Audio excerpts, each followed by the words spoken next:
بسم اللہ الرحمن الرحیم۔ السلام علیکم ورحمۃ اللہ وبرکاتہ۔ ان الحمد للہ نحمده ونستعینه ونستغفره ونستهدیه والصلاة والسلام علی سید المرسلین محمد وآلہ وصحبہ اجمعین، اما بعد۔ حاضرین و ناظرین، یہ درس قرآن نمبر 296 ہے، 296، اور آج سورہ آل عمران کی 2 آیتوں کی تلاوت اور تشریح کی جائے گی، آیت نمبر 128 اور 129۔ اعوذ باللہ من الشیطان الرجیم، بسم اللہ الرحمن الرحیم۔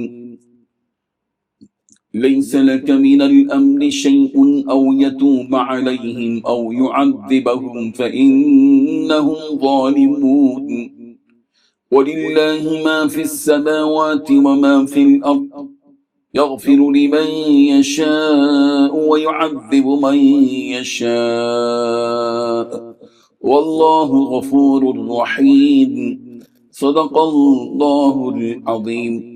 لفظی ترجمہ یوں ہے، لیس لکا، نہیں ہے آپ کے لیے، من الامر، اس معاملے میں، شیئن، کچھ اختیار، او یتوبہ، یا وہ متوجہ ہو مہربانی سے، علیہم، ان پر، او یعذبہم، یا وہ انہیں عذاب دے، فإنہم، پھر بے شک وہ، ظالمون، ظالم ہیں۔ وللہ، اور اللہ ہی کے لیے ہے، ما فی السماوات، جو کچھ آسمانوں میں ہیں، وما فی الارض، اور جو کچھ زمین میں ہیں، یغفر لمن یشاء، جس کو چاہے وہ معاف کر دے، ویعذب من یشاء، اور جس کو چاہے عذاب دے، واللہ غفور رحیم، اور اللہ غفور رحیم ہے۔ ترجمہ یوں ہے، اے پیغمبر، تمہیں اس فیصلے کا کوئی اختیار نہیں کہ اللہ ان کی توبہ قبول کرے یا ان کو عذاب دے، کیونکہ یہ ظالم لوگ ہیں۔ آسمانوں اور زمین میں جو کچھ ہے اللہ ہی کا ہے، وہ جس کو چاہتا ہے معاف کر دیتا ہے اور جس کو چاہتا ہے عذاب دیتا ہے، اور اللہ بہت بخشنے والا، بڑا مہربان ہے۔ ان 2 آیتوں میں 3 باتیں بیان کی گئی ہیں۔ پہلی بات، رسول اللہ صلی اللہ علیہ وسلم کو یہ بات بتلا دی گئی کہ آپ کو اس فیصلے کا کوئی اختیار نہیں کہ اللہ ان کافروں کی توبہ قبول کرے یا ان کو عذاب دے۔ دوسری بات، آسمان اور زمین میں جو کچھ ہے وہ سب اللہ تعالیٰ ہی کا ہے۔ تیسری بات، اللہ تعالیٰ جس کو چاہتا ہے معاف کرتا ہے اور جس کو چاہتا ہے عذاب دیتا ہے۔ بزرگان محترم، حضرت انس رضی اللہ عنہ سے یہ بات نقل کی گئی ہے کہ جنگ احد میں حضور صلی اللہ علیہ وسلم کے سامنے کے دان شہید ہو گئے تھے، اور حضور صلی اللہ علیہ وسلم کا چہرے مبارک بھی زخمی ہو گیا تھا۔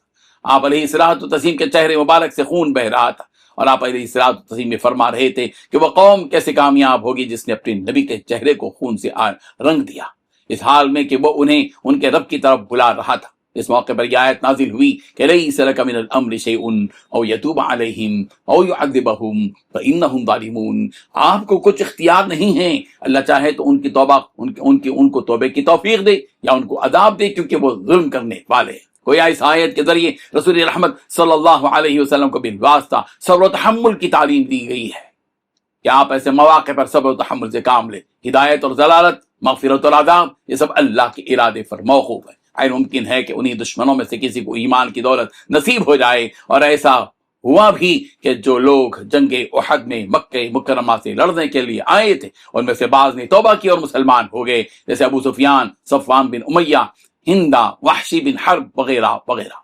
آسمان و زمین میں جو کچھ ہے وہ سب اللہ ہی کا ہے، وہی خالق و مالک ہے، اس کے قبضے میں ساری کنجیاں اور خزانے ہیں، اور وہی مختار کل بھی ہے، وہ فعال لما یرید ہے۔ اللہ تعالیٰ اپنے ارادے سے جس کو چاہے معاف کر دے اور جس کو چاہے عذاب دے۔ اللہ تعالیٰ کی رحمت اس کے غصے پر اس قدر غالب ہے کہ وہ عذاب کم دیتا ہے اور معاف زیادہ کرتا ہے۔ اسی لیے یہاں واللہ غفور الرحیم کہا گیا کہ اللہ تعالیٰ مختار ہیں، اللہ تبارک و تعالیٰ عذاب بھی دے سکتے ہیں، مغفرت بھی کر سکتے ہیں، لیکن وہ جس قدر عذاب دیتے ہیں اس سے کئی گنا زیادہ اپنے بندوں کو معاف کر دیتے ہیں۔ اللہ تبارک و تعالی ہم سب کو ان آیات سے سبق حاصل کرنے کی توفیق عطا فرمائے، آمین۔ وآخر دعوانا ان الحمدللہ رب العالمین۔ ڈیلی درس قرآن کو سبسکرائب کیجئے، اپنے تاثرات اور مشورے ارسال کیجئے، اور متعلقین کے گروپ بنا کر انہیں روزانہ درس قرآن بھیجیں اور اجر ثواب پائیں۔